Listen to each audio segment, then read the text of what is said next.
Olá, graça e paz, meu irmão.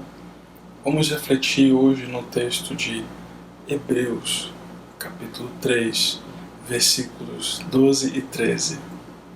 Cuidado, irmãos, para que nenhum de vocês tenha coração perverso e incrédulo, que se afaste do Deus vivo.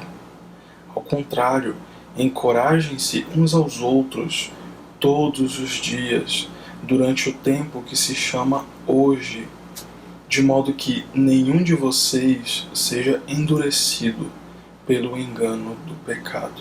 O primeiro ensinamento que nós podemos destacar nesse texto é que devemos ser encorajadores. É um papel de todos e não está restrito à liderança, ao pastor, ao ministro, ao dirigente do culto, dirigente de louvor, alguém que exerce algum cargo na igreja. É algo que todos os que se dizem cristãos devem fazer. A passagem é escrita para irmãos, e isso fica claro logo no começo. Ele diz: cuidado, irmãos. Então é algo para todas as pessoas. Você já reclamou alguma vez que ninguém lhe encoraja?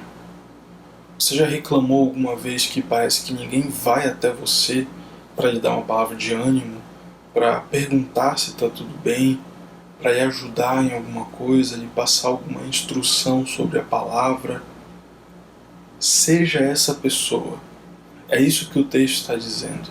Nós precisamos parar um pouco de cobrar as pessoas de fazerem coisas por nós e nós irmos atrás e sermos esses encorajadores. Não espere o líder encorajar, ir atrás de você, para depois você então encorajar outras pessoas, para então você reagir. Você deve agir e não ser uma pessoa que só reage, mas uma pessoa que vai atrás, que toma a iniciativa de encorajar outros. Não espere que a liderança vá atrás para que então você obedeça a Deus. Seja alguém que vai atrás e cria essa proatividade de encorajar os outros. Nós devemos encorajar aos outros na frequência correta. O texto não fala que deve ser uma vez por semana ou 2 vezes ao mês, mas esse texto deixa bem claro: todos os dias nós devemos encorajar. Essa é a frequência correta. Você já encorajou alguém hoje? Precisamos também encorajar da forma correta. É um encorajamento que ele muitas vezes vai envolver o ensino. Muitas vezes ele vai conter em si a correção. Porque se é um encorajamento que vai contra a dureza do coração, então é um encorajamento que vai contra o pecado, contra o engano do pecado. E então muitas vezes vai ser algo que não é apenas um ânimo, não é apenas o conforto.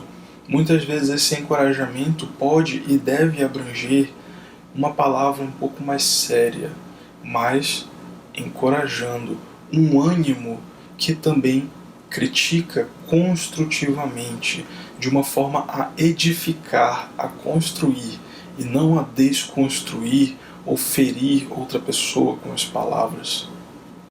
Precisamos de uma amorosa coragem para expressar nossa honestidade. Devemos ser sinceros, mas a sinceridade, a honestidade não deve fazer com que a gente fale o que tem na nossa cabeça. Nós devemos filtrar e falar com coragem, mas falar amorosamente. Sobre isso, C.J. Mahaney diz o seguinte: a respeito da correção, antes de corrigir alguém, preciso me preparar para isto, fazendo a seguinte pergunta: como esta correção pode transmitir graça?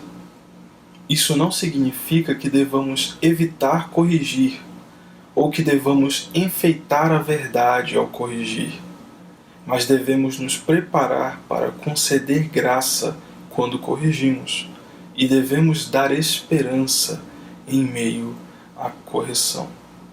Segunda verdade é que nós devemos saber ser encorajados. O termo original que fala encoraje, ou talvez uma outra tradução fale exorte, também tem um significado de pedir, de rogar. Ou seja, pode incluir também conversas sérias, individuais, mostrando um ou mais de um pecado na vida dessa pessoa. Então envolve também uma conversa que ela não é tão animadora, mas que ela deve transmitir graça, mas que vai falar sobre o pecado na vida de outra pessoa, sobre uma coisa que a pessoa precisa corrigir. Ou seja, se nós precisamos encorajar os outros, e quando vemos pecado na vida dos outros, precisamos corrigir também sobre o pecado, então uma hora ou outra alguém vai falar sobre algum pecado nosso. Alguém deve chegar comigo e me dizer qual é a minha falha, qual é o meu pecado. E a pessoa deve mostrar isso para mim em uma forma de encorajamento, ou seja, transmitindo graça, como já foi dito anteriormente.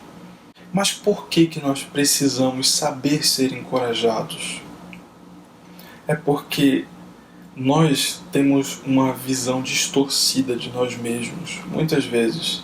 Tanto que existe um meme, uma brincadeira na internet que ela é muito famosa, que é como eu me vejo e como eu realmente sou. Muitas pessoas fazem brincadeira com isso, porque é verdade, tem muita diferença, muitas vezes, sobre como eu me vejo com relação a quem eu realmente sou. Na cruz e na ressurreição, Cristo quebrou o poder do pecado sobre nós, mas a presença do pecado permanece. O pecado não tem mais poder na nossa vida, mas infelizmente ele ainda está presente. E enquanto o pecado permanece, nós precisamos lembrar que o pecado é enganoso, como diz o nosso texto de Hebreus. O pecado cega. E adivinha quem é que fica cego primeiro? Eu. Nós somos os cegos sobre os nossos pecados. É como está escrito em Mateus capítulo 7, versículos 3 a 5. Por que você repara no cisco que está no olho de seu irmão e não se dá conta da viga que está em seu próprio olho? Como você pode dizer ao seu irmão, deixe-me tirar o cisco do seu olho, quando há uma viga no seu? Hipócrita, tire primeiro a viga do seu olho, e então você verá claramente para tirar o cisco no olho do seu irmão. É mais fácil enxergar falhas na vida do outro do que na nossa própria vida. É mais fácil criticar os outros do que elogiar.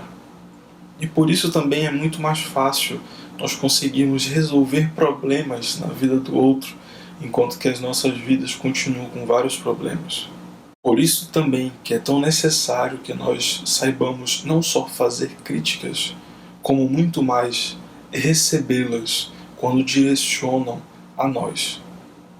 Com certeza, não é difícil ouvir encorajamento quando é um encorajamento que envolve elogios, reconhecimento, mas o encorajamento que envolve uma correção, ela acaba incomodando muito, porque nós somos seres orgulhosos e devemos aprender a lidar com as críticas. Deus usa essas críticas para que nós cresçamos e desenvolvamos um caráter mais parecido com o dele.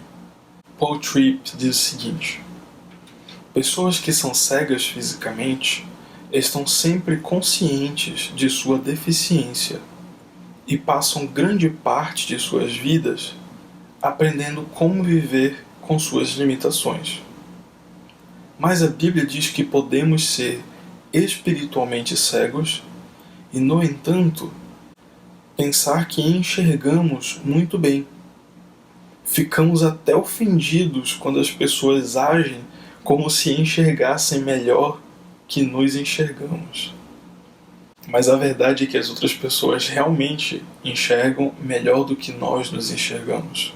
Por isso devemos nos lembrar de um versículo como Provérbios 12:15, O caminho do insensato parece-lhe justo, mas o sábio ouve os conselhos. Terceiro ensinamento é que nós devemos tomar cuidado com o endurecimento do coração. Ele não precisa ser intencional, ou seja, eu não preciso voluntariamente querer desobedecer a Deus para ter o meu coração endurecido.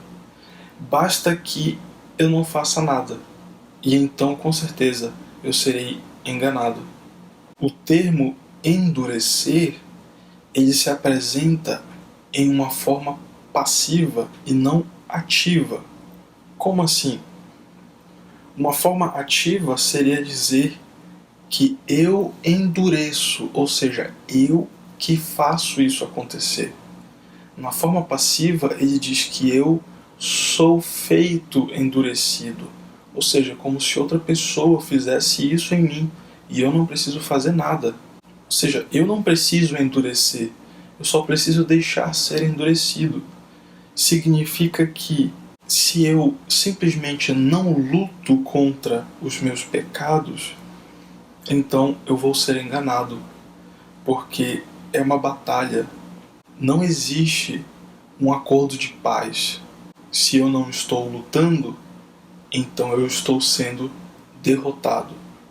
É assim que funciona sobre o endurecimento do coração. Por isso que não existe estagnação espiritual. Talvez você já tenha sentido isso, eu já senti, e eu pensei que existia isso, em um momento que parece que nós estamos crescendo mais com Deus, e ali chega um ponto que parece que para um pouco, parece que não está mais crescendo tanto, parece que a intimidade não cresce muito, o conhecimento não cresce muito, parece que a vida não está mudando mais tanto, mas o problema é que não existe estagnação, não tem como eu ficar parado no meu crescimento. Ou eu estou crescendo, ou eu estou diminuindo. Ou a minha intimidade com Deus cresce, ou ela reduz. Ou o meu coração é ensinável e moldável nas mãos de Deus, ou o meu coração está sendo endurecido.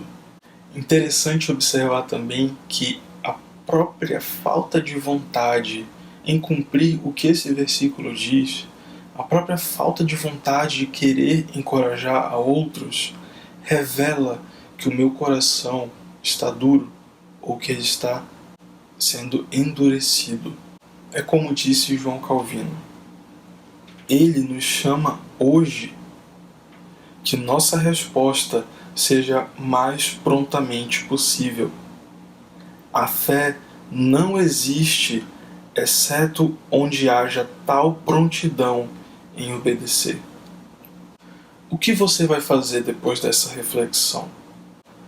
Se você for se esforçar e realmente encorajar os seus irmãos todos os dias, se você vai passar a fazer isso, graças a Deus, Deus com certeza lhe dará graça e com certeza sua vida vai abençoar a vida de outras pessoas.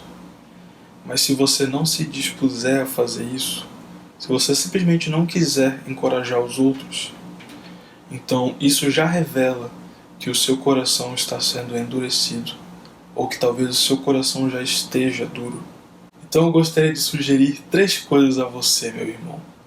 Primeiro, que após essa reflexão você ore pedindo perdão a Deus por todas as oportunidades de encorajar alguém que você deixou passar. Com certeza todos nós já fizemos isso. Essa é a minha primeira sugestão. Peça perdão a Deus por todas as vezes que você poderia ter encorajado alguém e você não aproveitou essa oportunidade, ou talvez você nem mesmo criou a oportunidade de fazer isso. E a minha segunda sugestão é que você peça a Deus perdão por todas as oportunidades que alguém quis lhe corrigir e você reagiu de forma orgulhosa, você reagiu de uma forma a não querer ouvir a pessoa, você se fechou para aquela pessoa e não soube lidar com o encorajamento, com a correção, com a repreensão. E a minha terceira sugestão é que você, a partir de hoje, começando por hoje, você se torne uma pessoa encorajadora dos outros. Esse é um papel de todos nós como cristãos, não é como liderança, não é qualquer pessoa que tem cargo, não, somos todos nós. Qualquer pessoa que se diz cristã deve cumprir isso, deve encorajar aos outros. Com certeza, se nós nos dispusermos a fazer isso, Deus vai agir no nosso meio de forma grandiosa e nós vamos conseguir viver mais aquilo que o corpo deve ser: diversificado, unido, amoroso, alegre, perseverante. Que Deus te abençoe, meu irmão.